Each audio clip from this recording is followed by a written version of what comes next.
Welcome to Women Entrepreneurs Radio. I'm your host, Deborah Bailey.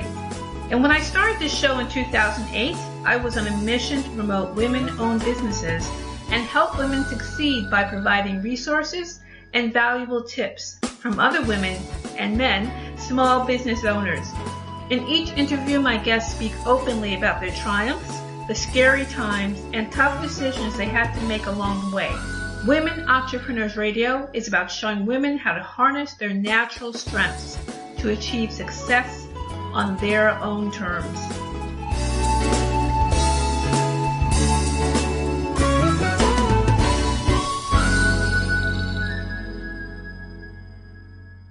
Hi everyone, welcome to Women Entrepreneurs Radio, and I'm your host, Deborah Bailey. I'm really glad that you could join me today, and if you're listening to this podcast on Podomatic, you can go to dbcoach.podomatic.com or also on iTunes. So if you're there, and if you would like to leave some feedback or a review for the podcast, that'd be really great. You could just let us know what you're thinking about the shows, or this one or the other ones that you haven't listened to. And also you can leave feedback on womenentrepreneursecrets.com. That's a good place that you can leave it as well. And you could also send a message from there. And you could check on the radio tab in the menu, and you can see all the platforms that the show is available on. If there's different ones that might be better for you, there's some shows on YouTube, and also some of the older shows are being moved from Blog Talk Radio to Libsyn. So you can get the links there, so you can listen to some of the ones that were recorded a few years ago and check out those interviews as well. So that's a good place for you to come to check all of that out. But as I said, we love to get feedback and reviews from you, so please make sure you let us know how you're liking the shows, and if there's any shows you like to hear, topics you like to hear discussed in the future, that'd be wonderful to hear from you. So we're going to get started today with my guest. Lyndsay Phillips is a serial entrepreneur, self-professed organizational freak, client-appointed taskmaster, plus project ninja and warrior content marketer for life and business coaches, accountants, and other online entrepreneurs across the globe. As a CEO and founder of Smooth Sailing Business Growth, she leads a rockstar team to support entrepreneurs who are seeking fast-paced business growth, but finally have come to the realization that they can't do it alone, do it all, and do it well. She's also the host of Sailing to Success podcast and Smooth Sailing Online Support TV, and loves sharing practical tips, business building, and content marketing strategies so that you can be more productive and attract more customers faster. So welcome to the show, Lyndsay. Oh, thanks so much for having me, Deb. Great for you to be here, and I think this is going to be a terrific topic, as we've been talking about hiring content marketing experts versus hiring virtual assistants. So I think you'll get to hear a little bit more about what those folks do, and why one may be better for you than another. But before we get into it, Lyndsay, if you could just share a little bit about your own journey to entrepreneurship and how did you decide to start your own business? For sure. I mean, my journey is kind of a weird one. Your paths just take you on the strangest routes. Yes. So I used to have a business when I lived out west in British Columbia, and I was actually in a whole different industry. It was exporting vehicles to the States, and a few of us decided to go off on our own, and so we, exported trucks to the States, dealing with US DOT, NHTSA, and customs and so on. And we did really well, loved having our own business. I mean, obviously it didn't go without its stresses. And then once I moved back to Ontario and, got married, just the dollar sank, and it obviously affected that industry in a massive way. And I was, we were looking to be pregnant, and I just knew it was a different lifestyle coming up. So I was ready to, get rid of that stress and just work for somebody else. And I was doing so, again, really small kids. And then we moved again, and I was actually working for a publishing company part-time. Mm-hmm. And I was making a whopping $11 to $14 an hour, not much.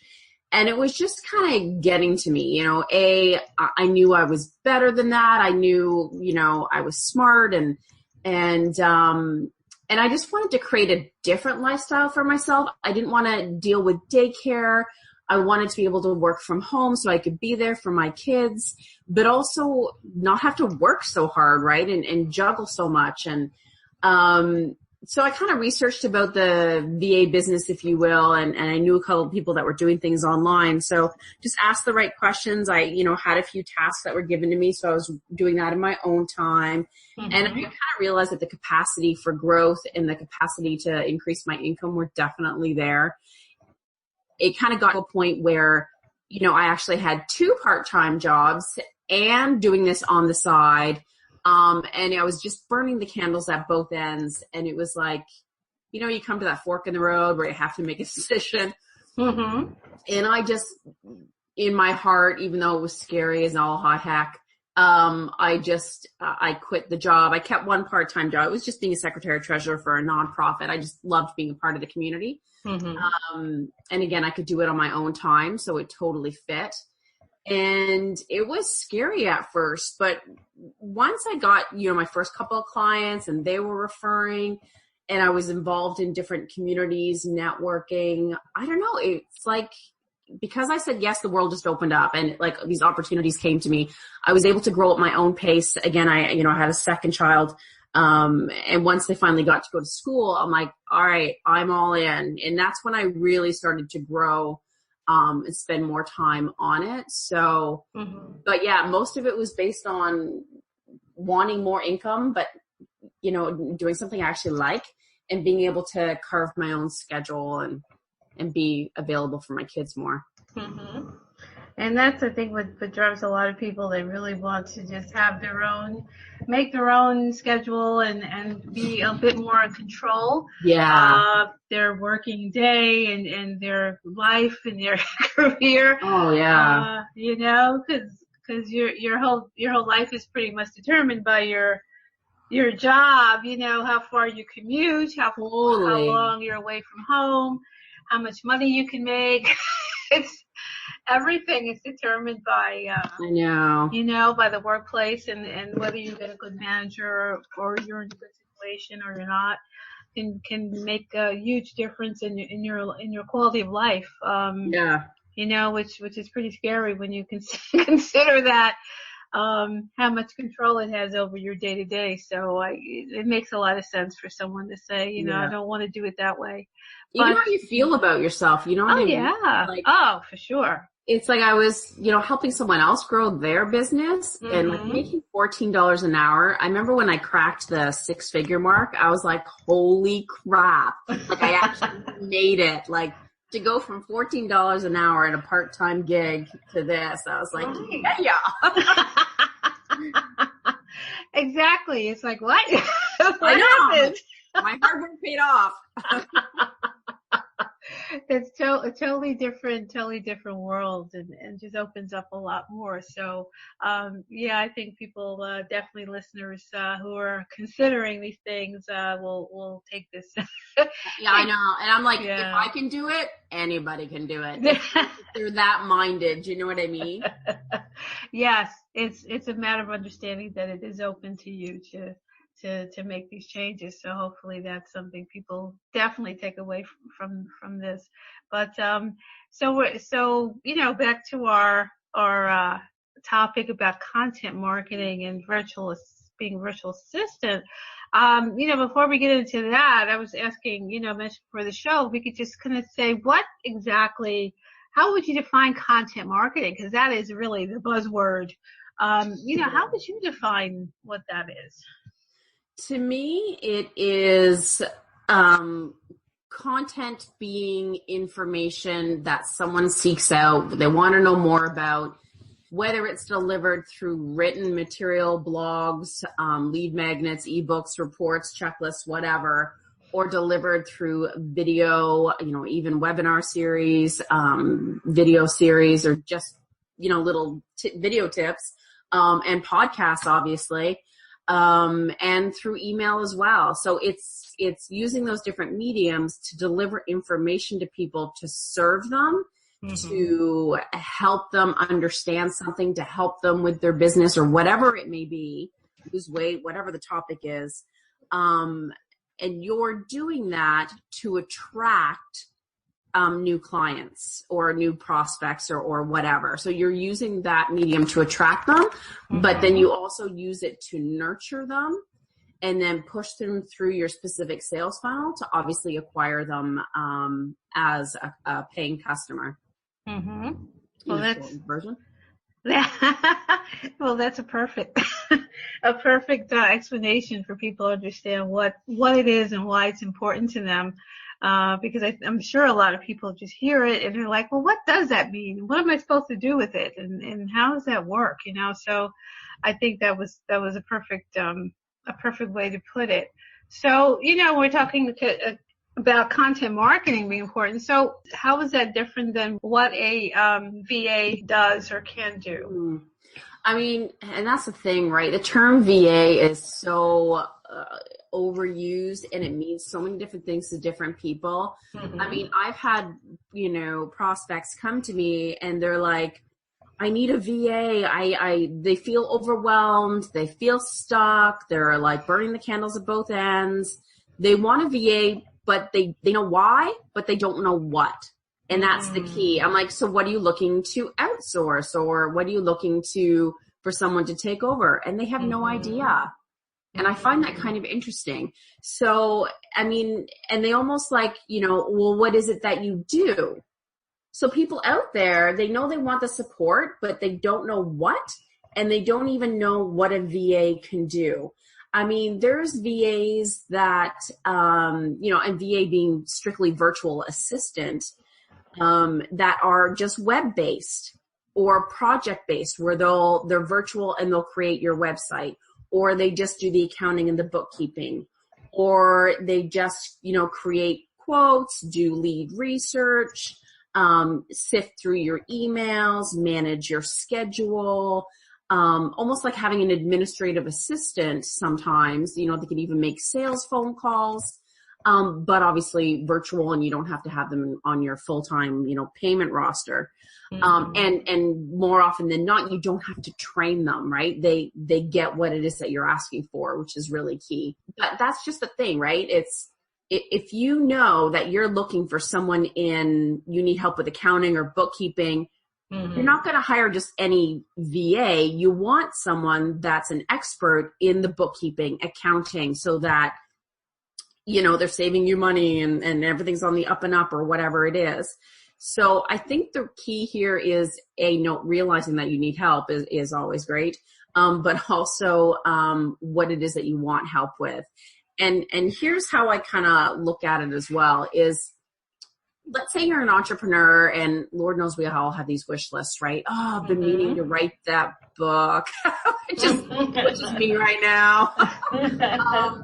You've been meaning to put out a podcast show. You've been meaning to start videos. So there's all these projects that you want, that they're useful. That they're going to generate business and knowing that it's a long-term game, but it just doesn't get done, right? Or you say you are blogging and you are doing social media, but you're not consistent.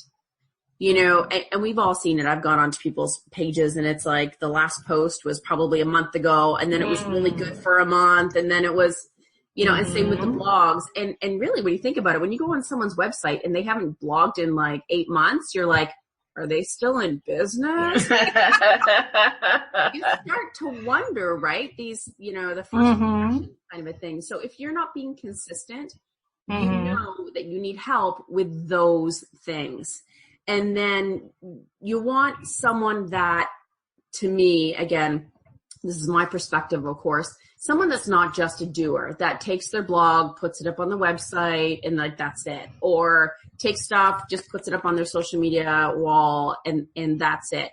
I mean, doers, for lack of better terms, definitely have their place. It's super great to have those kinds of people, on your team to get some stuff done. But it's like you want someone that's going to have a strategy. It's like, okay, let's do blogs and then let's work videos in. Here are some good topics. Have a lead magnet on this and just understand sales funnels and how all those pieces fit together. understanding your avatar. Why waste money on doing a bunch of videos if your audience hates videos? That's true. And then optimizing them, right? I mean, there's certain tools like having the best, the keyword phrase for SEOing your blog, or looking at the insights from your Facebook to see what is the best time to post, what types of posts are getting some action and comments. Are they just text graphics or are they blogs?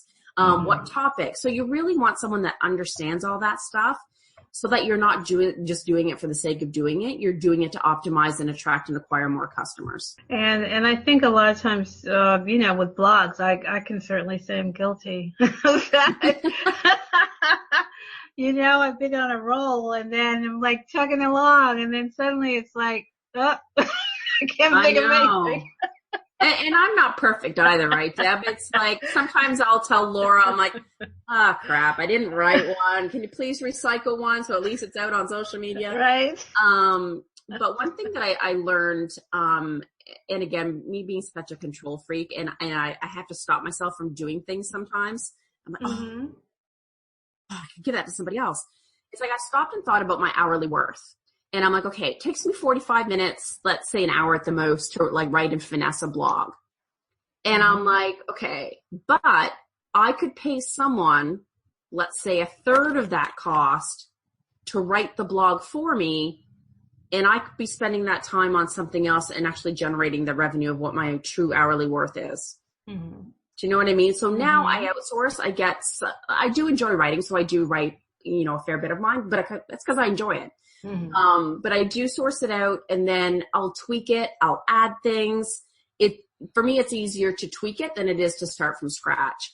Yes. So that just dollars and cents wise, it makes more sense for me, right? So I think some people think, oh my God, the cost of hiring a content marketing expert, the cost of having a VA or whatever it may be. But if you're hiring out so that you can get more done, so that you can do tasks that meet your hourly worth, dollars and cents wise, it makes more sense. It does. And I think a lot of the problem comes in is where people think, oh, well, I have to do this and I have to do that myself, or they don't know how to delegate because they don't know, how they should hand out what and what is really important that they should do and what they shouldn't. And so then they end up going in a circle and not really delegating anything. But once you delegate, it's like, I even catch myself sometimes where I'm doing something and I'm like, damn, why am I doing that? Right. My team needs to, because it's just the way I am, right? Right. Once I offload things and I start to delegate more, it's like, oh, my shoulders drop. And I feel like, I got more done, right? Right. I feel like I'm more productive in a day because I've got people helping me. It does make a difference. And I think that's the thing that people have to understand, like the ones who may want to, but they're still holding on. I know. And I totally get that because and it's been over a few years, right? So it's like at first, man, it was really hard. And then you have to let go little by little. Yeah. And then just growing my team. And so I've got a team of 8 now, plus myself and my business partner. And I would not have it any other way. Once you get rolling like that and have people on your team, it's like, it's just, you get addicted to it. I'm not doing that on my own. I'm giving it to somebody else. No, you want to do it. You're not trying to fight to hold on to it. So, that makes more sense. That definitely does. And what a lot of people I see, I guess, marketing themselves as content marketing experts. A lot of times I'll see people just really talk about blogs or talk about graphics or things like that. But it just seems that content really is a lot more than that. It's not just someone managing a blog. No, exactly. And it's, I mean, there's so many nuances, right? It's like knowing what your branding is, knowing what your message is, what are the pain points of your avatar? How do you get that language out, in your graphics, in your content? I mean, it can be overwhelming thinking about all those things. To me, if you outsource it, then they're going to keep your brand in mind. They're going to keep your avatar in mind and keep all those checks. Exactly. It's a lot more. It seems like there is definitely a lot more that the content marketing expert really has to be aware of. other than blogging or that kind of thing. And not that anything's wrong with that, but it just seems like it's just a bigger and bigger thing now than it may have been even a few years ago, where maybe everybody was talking about blogs or whatever. But now, So true, right? It's so much more. It is. There's so many more facets and how they're all linked together. And of course, then there's Facebook advertising. Like that I don't do. That is like its own beast, man. So it's like I work with other Facebook ad experts and we work in tandem. So they handle that part. Yeah. I mean, there's just so many different things to know out there. Exactly. I've seen a lot of things about Facebook ads, and it just seems like that is its own separate thing altogether. It can be, yes. Definitely. But I don't know. In my opinion, to some degree, it seems like for some people who, go for the advertising, seems like for some people, they don't really want to have to go through the marketing part or the actually talking to people part. I know, right? You do need to have a certain personal element to your business. They kind of want to jump right to the automation. Yeah, that's hilarious. That's so true. It's like, wait a minute. Isn't there a piece in there that you're skipping over? A person in there somewhere. Yeah. Before you get to, okay, I'm just going to automate everything and here I am with bots or whatever it is you're doing. But I'm like, well, I think there's other stuff here that you should be looking at before you jump to that. And it's just kind of interesting because just from things I've read, it's almost like some people, I'm not saying everyone, just kind of want the automation just to do whatever it does. And then I guess you just sit back and count the money. I'm not sure. Yeah, that so does not work that way at all. I'll just put up a course online and the money will come trickling in. Yes. No. No. Exactly. That's, I'm sure you see that too, but there's a lot of that. There's a lot of that out there. Misconceptions, right? Yeah, but it seems like they're the loudest. So I can imagine someone starting out not really knowing and thinking, oh, that must be it. I know. And it's funny because I've actually had a prospect and, we talked about this, that, and the other and, and I get excited. So I'm like, oh, we could do this and this. And then they're like, oh my God. And then so she didn't call back. And then so I'm like, maybe she was overwhelmed with all the different things. And I don't know, I had this gut feeling. So I called her, I emailed her and I'm like, are you feeling overwhelmed? Like you don't really know where to start? And she's like, yes. And I'm like, do you want to have another meeting to like, you don't have to do it all. I get excited and I explain all the things you can do. And it's like, do this one this month and then next month add this in and then be consistent about this. So it's like, you need a plan. You don't have to do it all at once. And it can feel really overwhelming. Like, oh my God, there's so much to do. How much is that going to cost? How much time is that going to take? It's like, let's just be strategic and plan things out and do one thing at a time. Yeah. Yeah. I think that's true, because it's just so much going on. And then if you don't know, it just sounds like, how can I do all this? I know. How can I make all these decisions? So I could see where people could just kind of decide they're going to freak out or just kind of not deal with it at all. Well, and then they do nothing, right? Like they're stuck. That's true. That's a good point. And that, unfortunately, that happens probably way too many times. But when someone is, like we're talking about now, where they're like, well, a VA or content marketing expert or I don't know what to do. How should people decide? Well, this person's really good for me or that type of person is good or, maybe they have to start with one type and maybe they can add someone else later. But how do they figure that out? Well, and I think, like one person doesn't have to be a one-stop shop, right? It's like, and I, with my clients, they have like a web person that they're building a new site or whatever it is that they're doing, or even some custom landing pages. And then they've also got a copywriter that does like all the language and the email funnels. We work in tandem with a Facebook ad when there's a specific campaign coming up. So it's like they have all these different people for specific things when it comes up. I think being really clear about, okay, what are the projects that you would really want to do? Write them all out. What are the tasks that you need to like offload right now, like on your day-to-day basis? And then kind of figuring out who can help me best with those things. And I think, you know what, I think that's where too, like having a business coach is really valuable because they can help you prioritize what is most important and what to do first. I mean, I help clients out with that as well.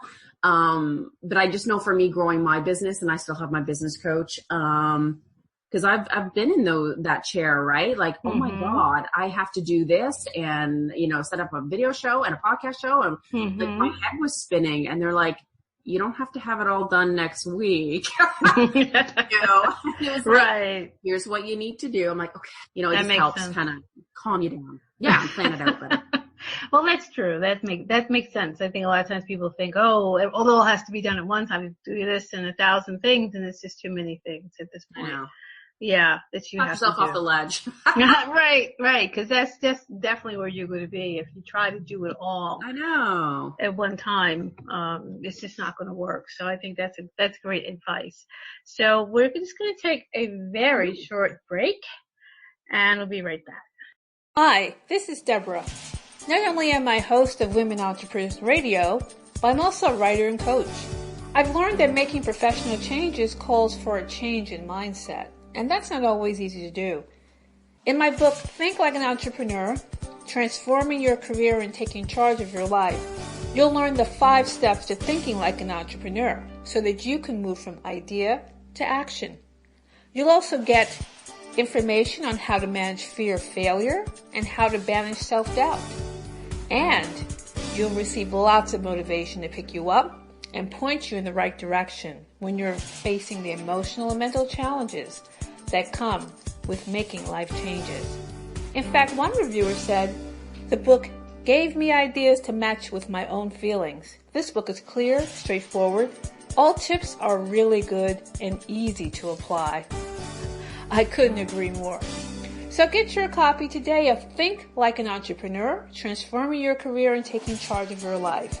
It's available in print, ebook, and audiobook on Amazon.com.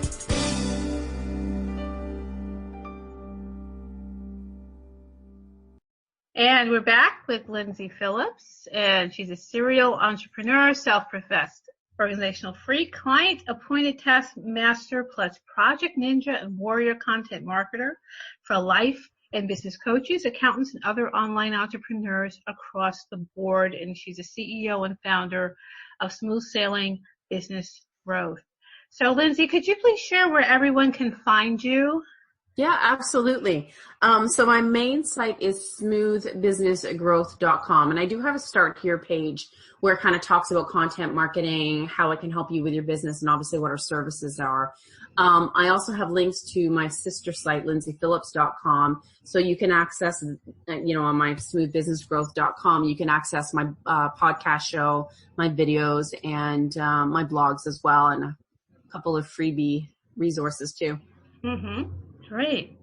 So, you know, we're talking about how people can really decide, you know, what's the best thing for them and you know, what are some of the differences. But, you know, at what point should a business owner start to look at adding someone to their team, you know, because sometimes people don't really know. I mean, you could say, well, it's when they start to really be in a position where they start delegating, but you know, maybe there's a point where they should start to think, okay, now is the time, either before they get overwhelmed and crazy. Yeah, I think it's being really clear about what it is that you want to accomplish, you know, in the next 6 months and the next year. If let's say you're only blogging and, you know, you're on a couple of social media platforms, but you want to grow your business. You need more people on your e-list to nurture and, you know, sell to, for lack of better terms.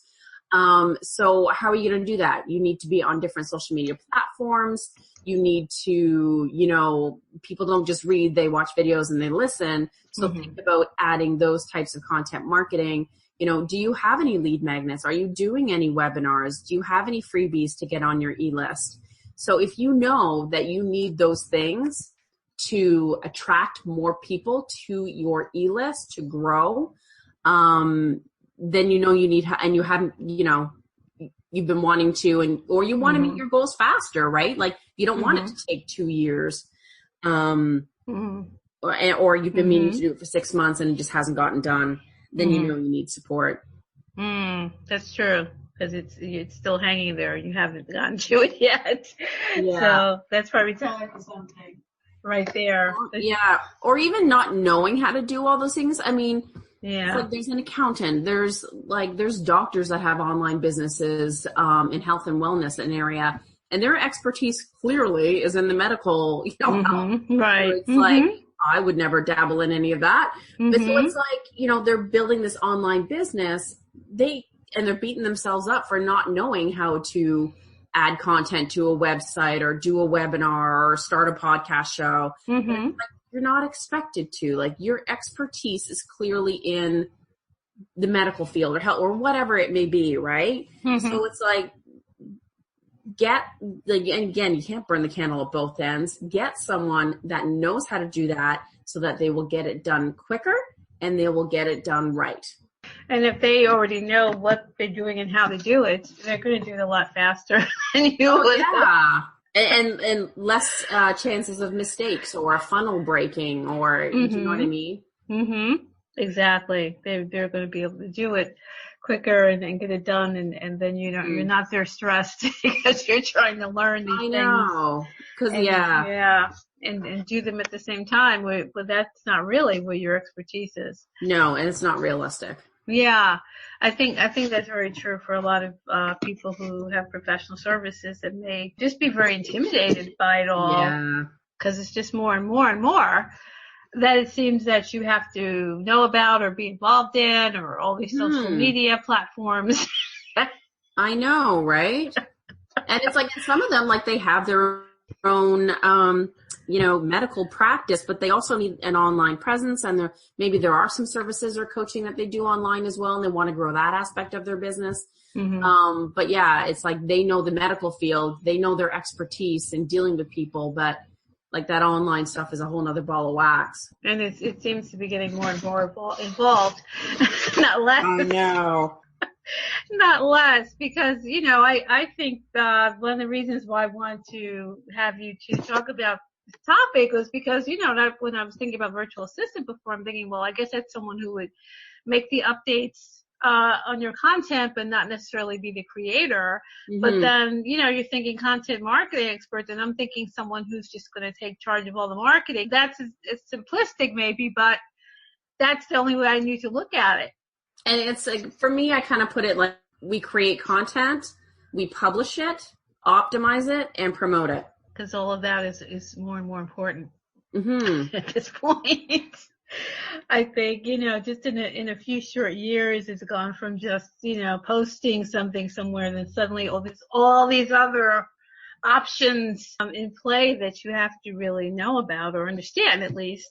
There's more noise out there, and like the amount of like someone will be like, "Oh, aren't you using this tool?" I'm like, "Damn, like another one I haven't heard about."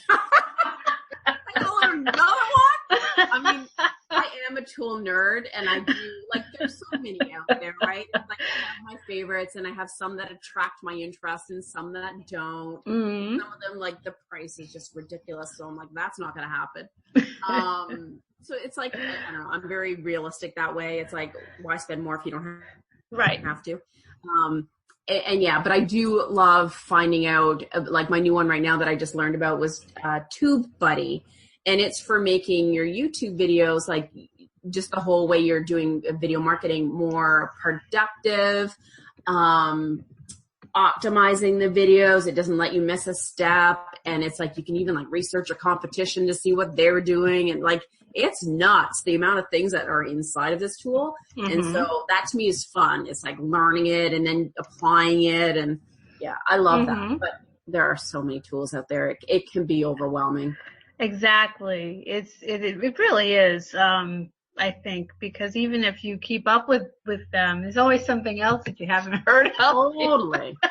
Believe you me, one of my clients on a meeting, he's like, he went to go see Joe Polish talk and Talkie Moore and I don't know what. So he comes back and he's like, I heard about this. Like he listed off, I swear to God, 8 of them. And so he's like, can we use any of them to like optimize our team and this, that, and the other? And then, so I'm like, some of them I've heard of. So I'm like, this, no, this, like, whatever. And I'm like, Slack, I'm not doing it. I'm anti-Slack. Oh, I keep hearing about Slack. Yeah, no. And just because someone else is using it and raves about it, it doesn't mean it's right for you, right? Yes. I am not productive if I'm in Slack and Skype and email and project management tool. It's like, just send me an email, write me a quick message if you have a question, like with my team, and then I'll focus. I hate Slack, but that's just but I mean, every business is different, right? And it's like people work in different ways. Yes. And so I had to go through them all, and some of them I'm like, oh, that's kind of cool. I'm like, so it's fun. I love that. I know. I've seen some things about Asana, I think it is, and what is it? Asana, ASA. Oh yeah. I've worked in that one before. Yeah. And for me, it's very left brain for me. I just get in there and I'm like, ugh. Yeah, see? I wasn't keen on it. And that's an expensive one. Really? Because I was using the trial because I'm like, okay, I've heard about it. What is this? And I was like, ugh. For me. It didn't work for me at all. But Trello, I'm working with Trello for a different client on a different project. Mm-hmm. And I kind of like how you've got the cards and you can mention people and move the card over to like it's in progress, move the card over to like it's done. So you can at a quick glance really see where a project is at, where it's being stalled. You can have messages, attached files. I actually do quite like Trello. Mm-hmm. I haven't tried that, so I've seen it mentioned that. I probably have it on my list of things to look at. But you're right. It's like you hear all these different tools and you see them promoted or whatever or advertised, and it's like, oh, what's that? But everything really isn't for everybody, and you're right about that.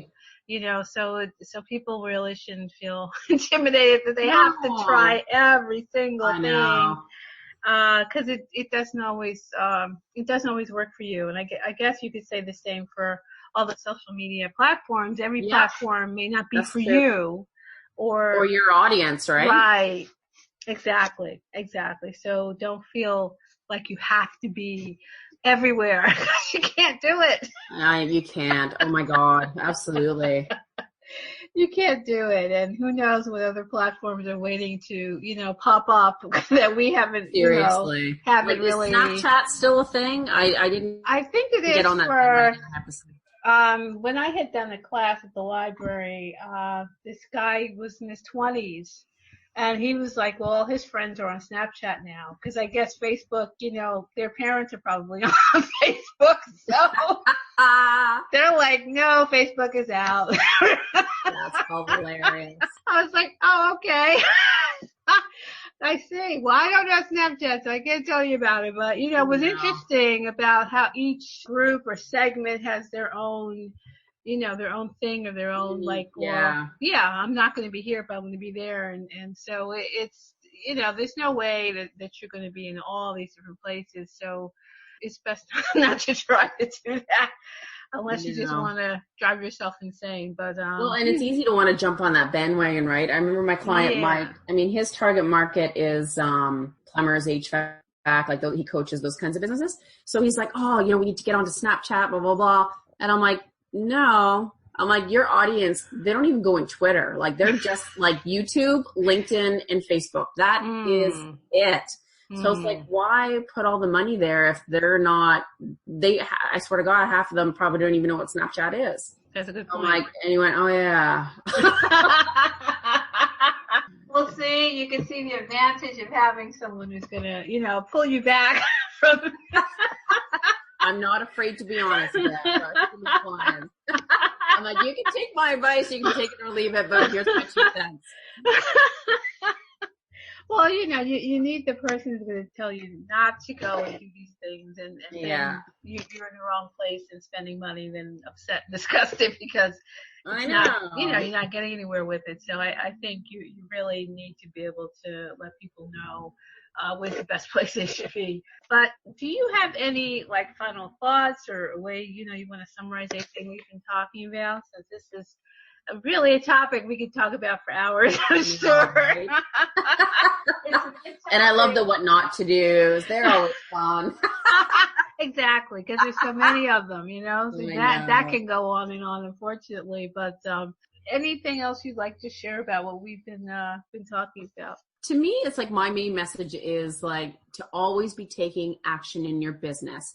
And if you're not taking action to propel it forward, and there's some things that are holding you back, whether it's your own mindset, whether it's, you know, just not having the time, not knowing how, if there's someone that can support you in that, whether it's content marketing or VA or a business coach or whatever, then just being aware of that and reaching out for help. I mean, as an entrepreneur, reaching out is a strength, not a weakness. That's an excellent point to make, so people don't feel somehow there's something wrong.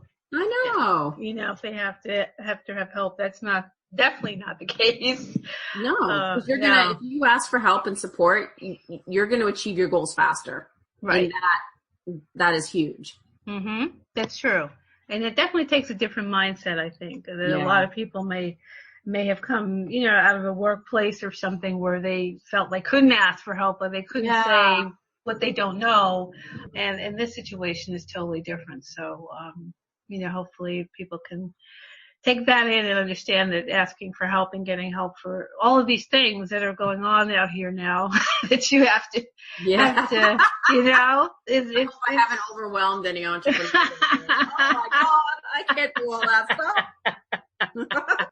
No, I think it's overwhelming enough. Just a thought at this point, you know, it's about how many things you have to do and places you can be, because is enough for people to take in. So I think just knowing that they have help and they can get help is a good thing. So I think that's great. So I want to thank you for joining me, Lyndsay. This has been a really fun conversation. Fun. Yes. And I'm sure a lot of people get a lot out of it, so they can grow and get out of that overwhelmed space. And it's so easy to fall into. So, I think this has been terrific. So everyone, I know you enjoyed the show, so definitely make sure you share this on social media, share it with your friends, check out Lyndsy's website, find out what she's doing, and perhaps it's something that, you know, you can reach out to her for assistance for your business, or just get, you know, information and find out how you can take charge of all the things that you have to do, and then really don't do it all by yourself. If you're at a point where you're just kind of going crazy right now, you don't have to go on that way. So hope that you got that important bit out of this conversation. So once again, it's been Women Entrepreneurs Radio with your host, Deborah Bailey, and I'm really glad you could join me today. And we'll see you again next time. Bye-bye. Thanks for joining us. You can also join in the conversation on Facebook.com/Women Entrepreneurs and on the website, WomenEntrepreneurSecrets.com. And don't forget to listen in on dvcoach.podomatic.com and on iTunes.